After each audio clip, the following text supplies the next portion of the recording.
नमस्कार, मैं रवीश कुमार। 24 मार्च से लेकर 30 मार्च और अप्रैल के पहले हफ्ते तक भारत के न्यूज़ चैनलों और अखबारों में तबलीगी जमात को लेकर जो कवरेज हुआ है उसे फिर से पलटकर देखने की ज़रूरत है। इस कवरेज के बहाने झूठी खबरें और अफवाहों को हवा दी गई, एक समुदाय विशेष के खिलाफ नफरत और घृणा फैलाई गई। नतीजा ये हुआ कि अच्छे भले लोग भी सब्जी किससे खरीदनी है, बाल किससे कटवाना है, इसके लिए उसका मजहब पूछने लगे।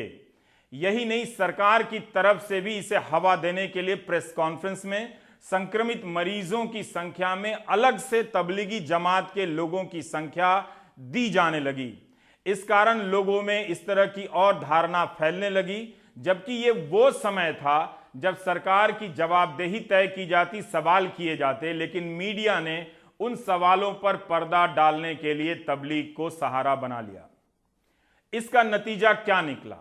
सांप्रदायिक सौहार्द और खराब हुआ और अंतर्राष्ट्रीय स्तर पर इन खबरों से हम सभी को शर्मिंदा होना पड़ा, अगर शर्मिंदा होते हैं तो। लेकिन हुए तो हैं कुछ, तभी तो जिन चैनलों ने इन अफवाहों को हवा दी, अब वही एंकर ये कहते हुए नजर आ रहे हैं कि 1 या 2 या 3 के किसी को हो जाने से पूरे समुदाय को आप बदनाम नहीं कर सकते। करने वाले वही थे। ये कोई ऐसी बात नहीं थी कि जो रिसर्च से निकलकर आज आई है, बल्कि पहले दिन से ये बात कही जा रही थी कि ये रोग किसी को भी हो सकता है। दिल्ली के सुल्तानपुरी सेंटर में कोरोना से ठीक हो चुके तबलीग के 4 सदस्यों ने अपना प्लाज्मा दिया है। 300 से अधिक तबलीग के सदस्यों ने दिल्ली सरकार के सहमति फॉर्म पर साइन किए हैं, जो प्लाज्मा दान करने के लिए तैयार हैं।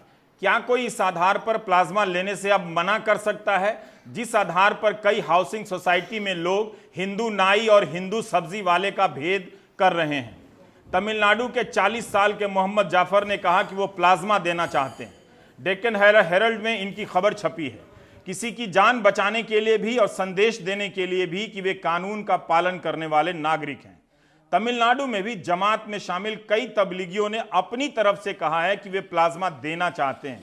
21 अप्रैल को तबलीग के प्रमुख साद ने भी प्लाज्मा देने की, दान करने की अपील की थी।